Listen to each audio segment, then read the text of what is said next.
वसई विरार मनपा को अवैध बांध कामों का गढ़ कहा जाता है। यहाँ मनपा के भ्रष्ट अधिकारियों की मिली भगत से बिल्डर बिल्डिंग का गेट तक गाला बनाकर बेच देते हैं।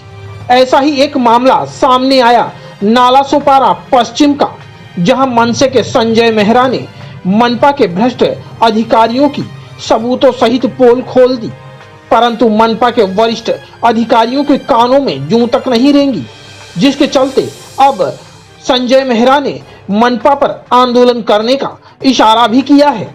सर क्या नाम है आपका? मैं संजय मेहरा, महाराष्ट्र नवनिर्माण सेना का शहर उपाध्यक्ष हूँ नालासोपारा का। और उसके बाद अगर इस बिल्डिंग के बारे में बात करूँ तो यहाँ का मैं खुद रहिवासी हूँ। ए विंग 204 में मेरा फ्लैट है। और जो विषय है उस विषय के बारे में बताऊँ तो हमारे पीछे ये जो गाला आप देख रहे हैं ये अनधिकृत अनलीगल है, जिसकी लड़ाई हम गए 12 साल से लड़ रहे हैं। हम जब यहाँ की कार्यकारिणी समिति में काम कर रहे थे तो हमने इसे हाई कोर्ट उच्च न्यायालय तक लेकर गए हैं। और कुछ 4 साल पहले इलेक्शन के माध्यम से यहाँ की कार्यकारिणी जब बदली हुई तो यहाँ के जो चेयरमैन, सेक्रेटरी और बाकी जो सदस्य हैं उन्होंने इस सारे केस को दबाते हुए इस जो हमारी प्रवेश द्वारिका है उसको कहीं ना कहीं जो जिसने लिया है उसके साथ में पता नहीं किस दबाव में, या वो पैसे का हो सकता है या और जिसने लिया है वो राजनीतिक तौर पे बड़े व्यक्ति हैं, उस दबाव में आकर शायद इसको उन लोग लीगल कर रहे हैं। तो जो लड़ाई में 10 साल से लड़ रहा हूँ उसी के आज महानगर पालिका में गया था। मैं आपको बता दूँ 2018 में हाई कोर्ट ने आदेश दिए हैं महानगर पालिका को। आप देख सकते हैं म्यूनिसिपल कमिश्नर को उस तरह के आदेश हमने भेजे थे। ये ओक साहब की खंडपीठ ने जिसे दिया था, ये ऑर्डर है AK ओक साहब ने दिया था। महानगर पालिका ने जाके देखना है उस बारे में और उसे डिमोलिश करना है। सीधा लिखा है यहाँ पर एंड में, अगर आप पढ़ेंगे तो डिमोलिशन के ऑर्डर दिए थे।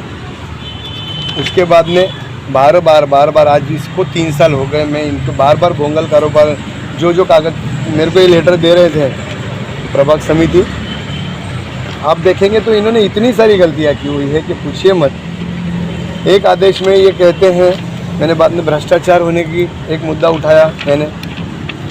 ये हमारा प्लान है ग्राउंड फ्लोर का, अगर आप देखें तो यहाँ पर एक एंट्रेंस है जो B विंग के लिए जाती है और ये एंट्रेंस जो C विंग है जिसको ये गाला बनाया गया है। CC कहती है कि 7 गाले B विंग में, 7 गाले C विंग में होने चाहिए। तो यहाँ के एंट्रेंस है और यहाँ की खा गई। तो ये हमारे जो मैंने जो कंप्लेंट किया उस हिसाब से 15 गाले यहाँ पर वास्तविक है, जिसका मैं आक्षेप कर रहा हूँ। और ये मेरे को बार बार गलत इन्फॉर्मेशन देते हैं। यहाँ पर लिखा हुआ है इन्होंने C विंग में 7 दुकानें होनी चाहिए और 8 है।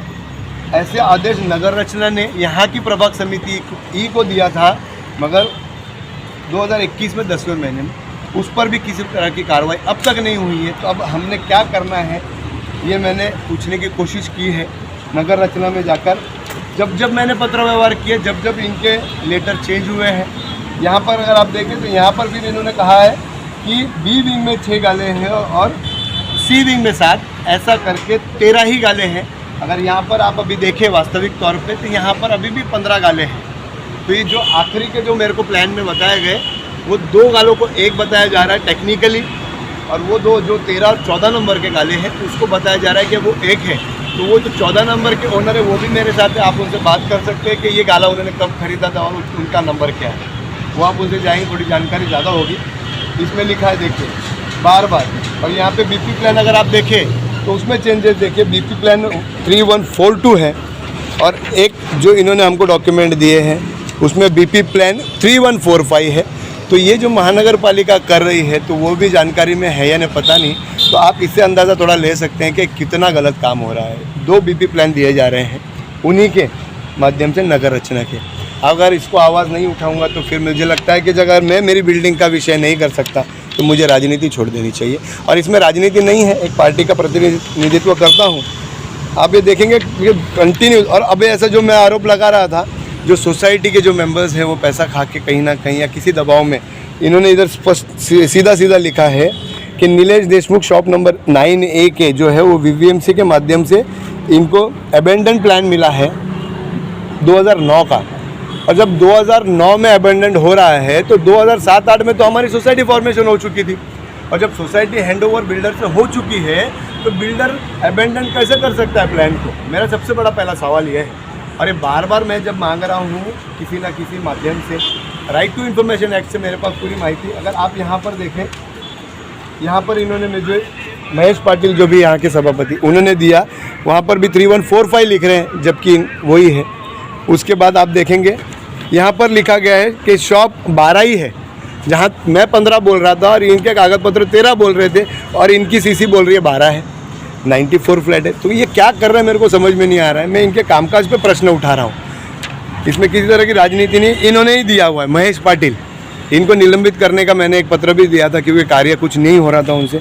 फिर आप देखेंगे आगे जाके 3142 ही लिख रहे हैं बार बार 7 और 13 गाले, आपने खुद देखा यहाँ पे 15 गाले हैं, तो उन 2 गालों पे कार्रवाई की जाए।